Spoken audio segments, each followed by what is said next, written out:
에 바로 될 거고요. 지금 한 60% 공정 나갔거든요. 그치, 후분양이니까. 그리고 선분양하는 데들은 보통 이제 분양되면 3년 정도 하니까 2025, 6년 경에 아마 입주를 하지 않을까라고 예상을 하고 있습니다. 네, 다음은 저희 올해의 핫 키워드 가상자산에 대해서 한번 말씀 나누도록 하겠습니다. 올해 핫 키워드 한번 말씀해 주실 수 있으실까요? 네. 저는 가상자산이라는 말보다는 코인을 더 선호하긴 합니다. 훨씬 직관적이어서 가상자산 하면은 롯데 뭐 이런 포인트 있지 않습니까? 카드 포인트도 사실 가상자산의 일부여가지고 이게 조금 이렇게 헷갈린다기보다는 어쨌든 범주가 굉장히 늘어나더라고요. 그래서 저는 정말 그냥 간단하게 코인으로 딱 이렇게 얘기를 많이 하는데 올해 코인 시장에 이제 뭐 키워드 2개를 선정하자면은 뭐 첫 번째는 이제 코인 쪽에 관심이 있는 분들이시라면 너무나도 다들 동의하시는 이제 크립토 윈터가 되겠죠. 겨울이라고 할 수 있는데 보통 이제 크립토 윈터라고 이렇게 얘기를 하는 이거는 이제 그 비트코인이 이제 코인 시장에서 가장 대표적인 가격인데 비트코인 가격이 직전 최고점을 기록했다가 그 절반 이상 이렇게 하락하는 경우를 보통 윈터라고 합니다. 역사적으로 그렇게 절반 이상으로 떨어졌었을 때 그 이후에 전고점을 회복하지 못하고 거의 최소 1년 정도의 기간 동안 답보하는 상태가 많이 이루어졌거든요. 근데 그게 정확하게 올해도 이제 반복이 됐었습니다. 작년 말에 이제 비트코인 가격이 그 역사적 최고점을 경신하면서 68,000달러 정도로 기억을 해요. 68,000달러 정도였고 한국에서는 이제 좀 더 높은 가격이어서 당시 환율로 했었을 때 8천만 원을 위로 올라갔던 것으로 기억을 합니다. 그렇게 이제 그렇게 고점을 딱 찍으면서 그때만 해도 이제 다들 이제 앞서 많은 분들이 말씀해 주셨지만 2023년은 이제 드디어 비트코인이 1억 원을 달성하는 역사적인 해가 될 것이다라는 전망들이 어마어마하게 다들 나왔었거든요. 그래서 그래 드디어 이제 내가 그동안 참고 이렇게 지갑 속에 몰래 숨겨놨던 1비트코인이 드디어 1억이 되는 거구나. 그리고 막 이제 10비트코인만 있으면 세상이 무섭지 않아, 강남도 무섭지 않아, 이런 얘기들이 있었었는데요. 그러나 그런 정말 많은 전망들이 정말 말하기가 정말 무색할 만큼 올해 정말 완전히 가격이 떨어지면서 이제 크립토 윈터가 시작이 됐죠. 그래서 1년 내내 이제 크립토 윈터가 됐는데 이 과거에 이제 있었던 크립토 윈터를 비춰보면은 최소한 1년 정도 지속이 됐어요. 그래서 올해 이제 이 윈터가 비록 시작이 됐고 사실 이 크립토 윈터가 시작되는 거에 대해서는 많은 사람들이 사실 예상을 못했던 거는 그건 꼭 코인뿐만이 아니라 다른 여러 자산 시장도 마찬가지였다고 생각을 합니다. 그래서 이 거시경제의 변화가 역시 코인 시장에 똑같이 영향을 미쳐서 이렇게 고점 이하, 절반 이하로 떨어지는 윈터가 이제 시작이 된 것이고 그래서 역시 1년 이상 계속 지속이 되면서 정말 이전에도 우리가 봐왔지만 역시나 익숙해지지 않는 하락장이라는 윈터가 올 한 해를 사실 코인 시장을 지배를 했다라고 볼 수가 있겠고요. 그래서 그걸 첫 번째 키워드로 들 수가 있겠습니다.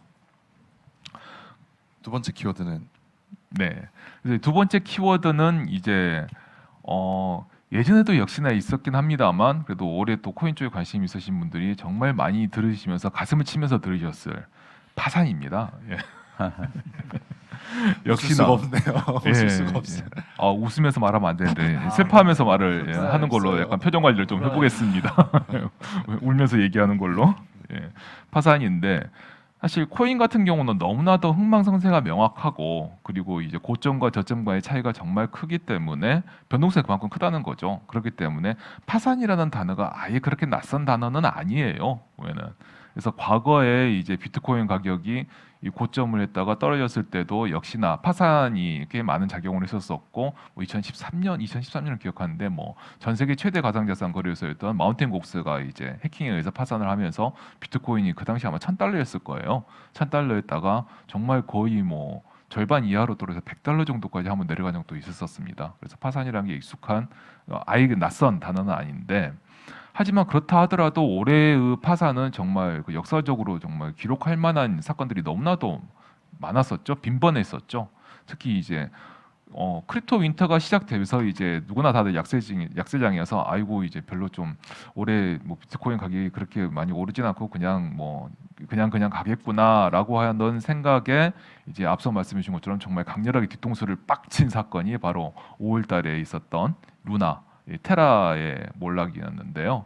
파산은 아니지만 너무나 그 가격이 정말 정말 급락을 했기 때문에 거의 파산에 준하게 봐도 저는 무방하다고 생각을 합니다.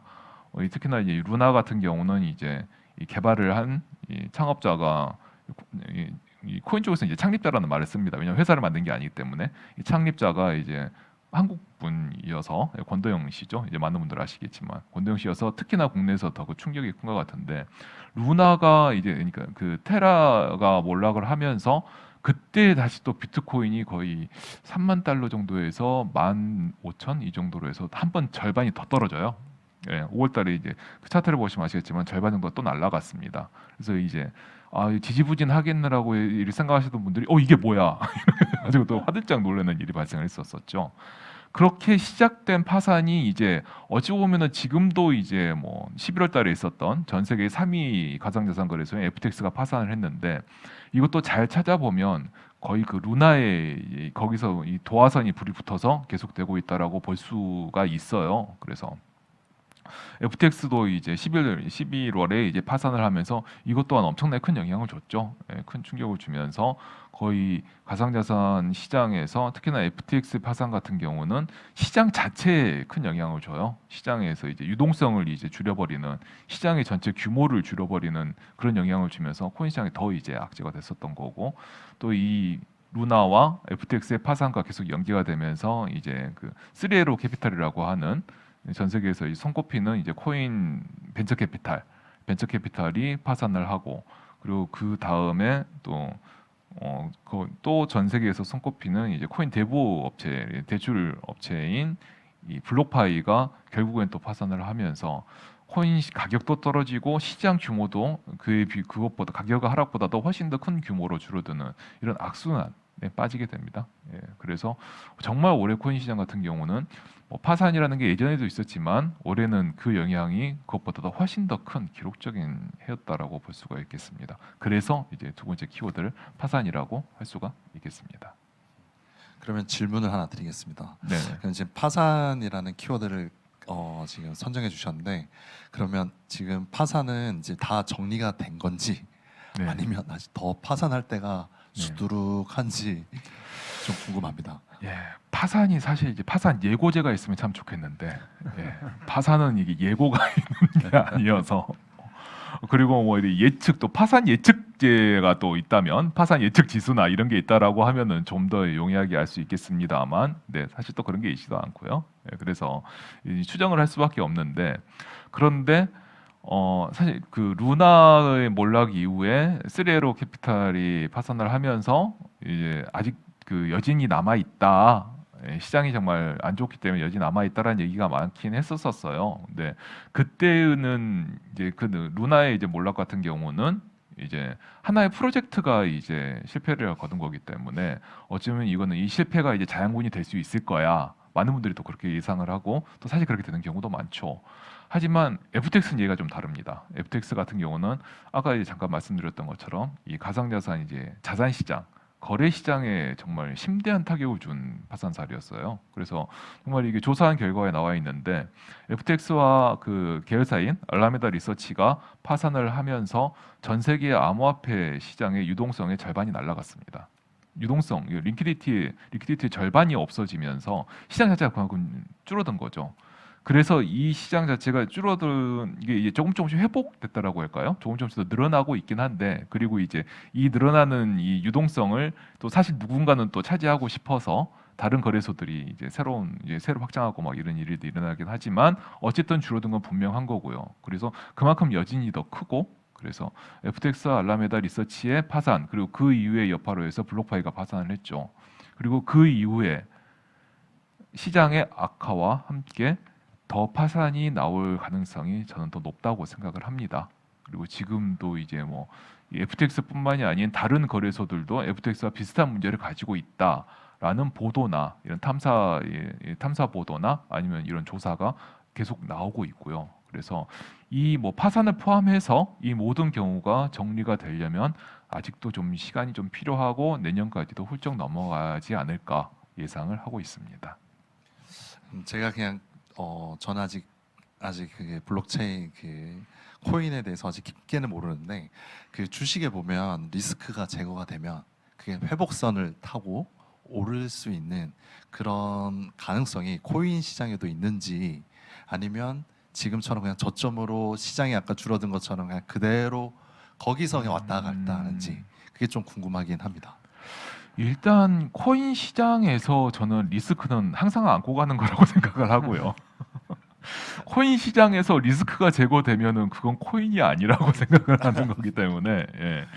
특히나 뭐 변동성이라는 측면에서 보면은 이제 아마 코인 쪽 투자하신 분들은 다 아실 거예요. 그런 하이 리스크 하이 리턴이라는 말을 너무나도 여실하게 잘 보여주고 그런 말이 잘 하이 리스크이면 하이 리턴이 돼야 하지만 하이 리스크를 했더니 제로가 되는 경우도 있고 막 이런 정말 여러 가지 상황이 있어가지고 어쨌든 하이 리스크는 굉장히 다들 익숙하신 분들이라 생각하는데 그런 점을 감안했었을 때 사실 지금까지의 코인 시장을 보면은 리스크를 줄이는 것으로 시장이 방향이 갔다라기보다는 항상 새로운 가치를 찾는 쪽으로 시장이 흘렀었습니다. 그래서 2013년 이후에 비트코인이 나오고 특히나 2016년, 2017년 때 전체 코인 시장을 파이를 확 키웠던 얘기는 계기는 뭐였냐면 사실 그 ICO였었어요. 이 ICO가 어떻게 가능해졌냐라는 걸 또 보면은 이제 이더리움 코인 시장의 성장과 이더리움의 발전과는 좀 떼어놓을 수가 없는데 토큰을 발행할 수 있게 되면서 스마트 컨트랙트로 토큰을 찍어낼 수 있게 되면서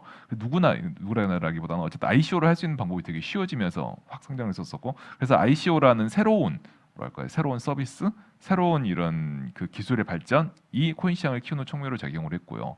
그 이후에 이제 ICO라든지 이런 스마트 컨트롤 매개체로 한 이제 디파이라고 하는 타중화 금융이라고 하는 이 부분이 또 이제 시장을 키우는 계기로 작용을 해서 이제 크립토 윈터 이후에 2018, 2019년 그때 이제 코인 시장이 증가하는, 코인 시장이 커지는 영향으로 작용을 했고요. 그래서 디파이와 연계해서 지금 이제 거의 막판의 시장을 키웠던 게 이제 NFT 인 것이고 NFT는 지금도 유효하고 있고 이렇게 새로운 서비스나 새로운 그 기능이라고 하긴 좀 애매하긴 합니다만 새로운 기술이 등장하면서 코인 시장이 커왔기 때문에 리스크가 줄어들어서 코인 시장이 다시 뭔가 이렇게 제자리로 돌아간다거나 약세장이 좀 이렇게 되지 않는다, 약세장에서 좀 뭔가 변한다라고 해석하기는 조금 어렵지 않을까 저는 그렇게 생각을 합니다. 그러면 그 코인의 약간 대중화가 되려면 지금 크립토 윈터를 극복을 해야 되는데 그러려면 뭐 NFT나 블록체인 게임이 지금 그래도 인기가 지금도 있는 걸로 제가 알고 있는데 네네. 그렇게 해가지고 조금 이 윈터를 극복하고 파이를 좀 키울 수 있는 좀 그런 여지는 있는 건지 좀 궁금하긴 합니다.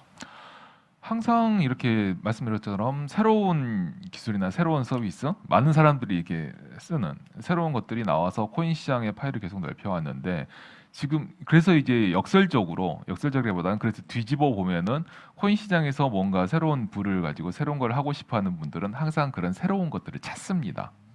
새로운 것들을 찾고 다음에 새로운 이 신규 주자가 누가 될 것이냐 이런 것들을 많이 찾고 이런 것들로 뭔가 이 시장의 헤게모니를 가져가려고 노력들을 많이 해요. 근데 지금 이제 그걸로 꼽히는 거는 이전에 나왔던 뭐 디파이나 NFT나 아니면 뭐 P2E라고 하죠.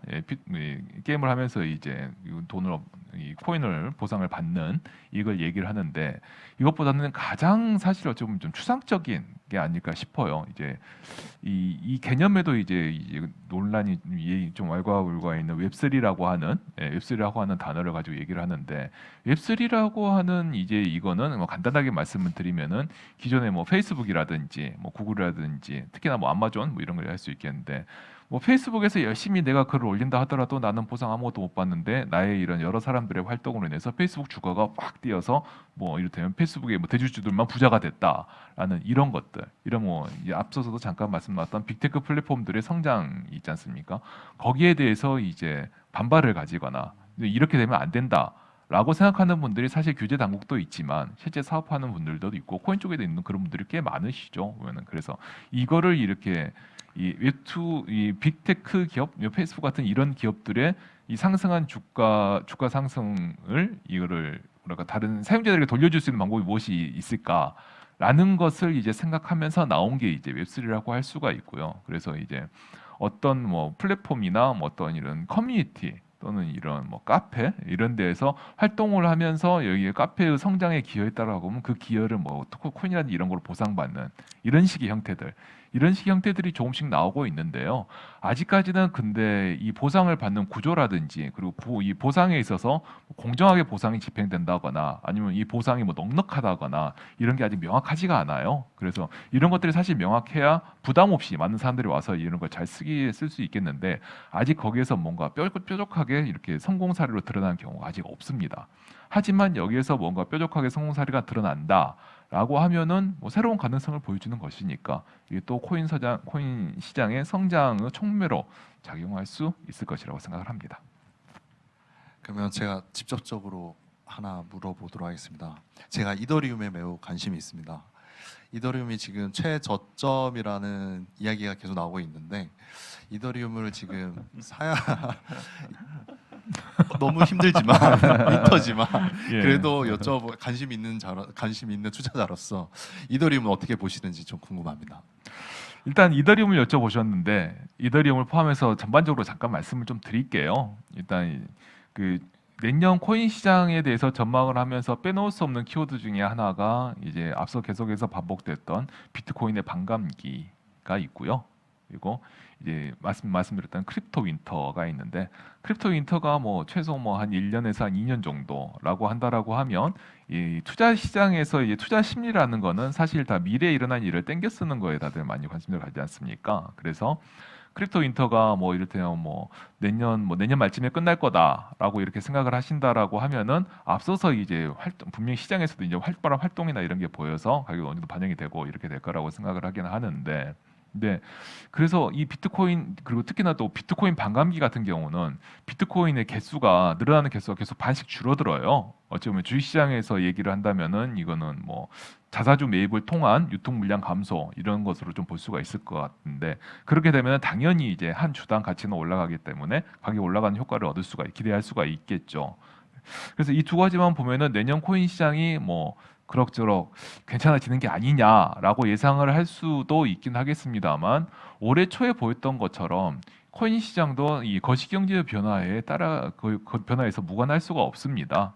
그래서 많은 분들이 이제 금을 뭐 디지털 금이다 해가지고 전체 뭐 가전 시장의 뭐 상품 시장의 변화 이런 것과도 비트코인 연결시켜서 많이 해석을 하시는데 그리고 최근 몇 달간에는 이제 달러 가치와 많이 연동이 됐었죠. 달러 가치가 그래서 달러 가치가 내려가면 비트코인도 뭐 달러 가치가 내려가면 비트코인 올라가든가 아무튼 이런 식으로 보는 경우들이 꽤 있으셨어요. 그렇게 하긴 하는데 어찌됐든 거시경제의 변화와는 무관하지 않기 때문에 이렇게 지금 긴축과 거시경제가 거시경제의 요인이 좋지 않다라고 하면 코인 시장만 말씀드린 비트코인 반감기나 이런 걸로 해서 오를 수는 없다고 생각이 되긴 하고요. 그리고 특히나 이더리움 같은 경우는 올해 이제 그 이더리움 2.0이라고 불리는 이더리움의 대대적인 변화의 시작인 이제 머지 업그레이드가 이제 진행이 됐었죠.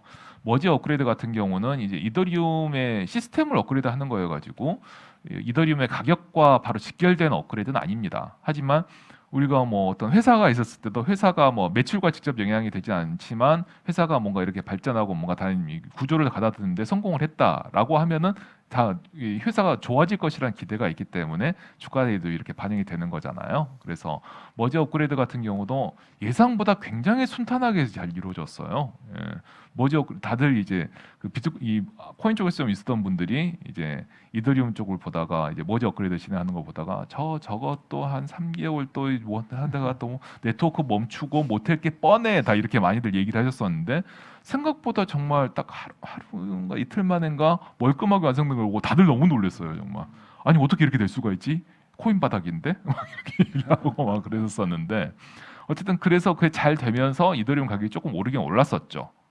올랐었는데 그래서 이더리움 가격이 조금 오르긴 그때 좀 올랐던 것으로 제가 기억을 합니다. 그 전에 좀 올랐었죠. 머지 업그레이드 좀 전에 올랐었지만 워낙 시장이 좋지 않아서 다시 가격이 좀 주춤한 상황이긴 한데 근데 내년에 이더리움은 사실 이제 머지 업그레이드보다 더 큰 변화가 좀 기다리고 있습니다. 내년 한 3월로 예정된 거로 알고 있는데 상하이 업그레이드라는 게 있어요. 그래서 더 머지 업그레이드 같은 경우는 이더리움의 이제 그 합의 알고리즘 운영 방식이 채굴에서 이제 그 예치 형태로 이제 바뀌는 보통 이제 POW에서 POS로 바뀌었다고 얘기를 하는데 이게 굉장히 큰 변화인 건데 그래서 이제 이더리움은 이제 더 이상 이제 컴퓨터를 돌리는 걸로 채굴해서 보상을 얻지 못합니다. 새로 나오는 이더리움은 모두 이제 이더리움을 예치한 사람들이 네트워크의 그 예치를 근거로 기여를 하면서 그에 따른 보상을 받는 구조인데 그런데 이렇게 예치되어 있는 이더리움이 지금은 찾을 수가 없어요. 예, 왜냐하면 이게 기능이 아직 안 만들어져 있어서 이게 찾을 수가 없는데 이 예치되어 있는 이더리움이 현재 이더리움 총량의 약 11%라고 알려져 있습니다. 그래서 전체 이더리움 발행의 11%가 지금 묶여 있다고 보시면 돼요. 근데 이 묶여 있는 거를 이제 풀 수 있는 업그레이드가 내년 3월에 있는 업그레이드거든요. 그래서 이것만 산술적으로 따져보자고 하면은 여기에 11% 있는 분들이 다 이제 이걸 팔거나 이렇게 하지는 않겠죠. 왜냐하면 이더리움 보상을 받으려면 갖고 있어야 되니까. 하지만 어찌됐든 이게 시장에서 사고 팔 수가 있게 되면서 어느 정도 이더리움이 시장에 나올 것이라고는 예상이 되고 물론 이게 이 11% 묶여 있는 게 그냥 완전히 묶여 있는 것만 아니라 이거를 담보로 해서 이렇게 담보로 해서 그 대출은 아닙니다.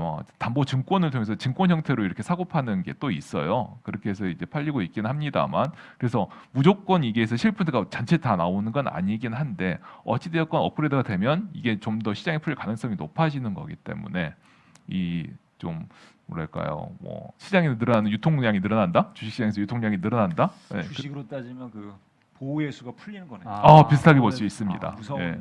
보유수 무서운 물량이 맞아요. 그래 볼 수 있기 때문에 투자하시는 분들은 그런 걸 좀 감안하실 필요가 있을 것 같아요.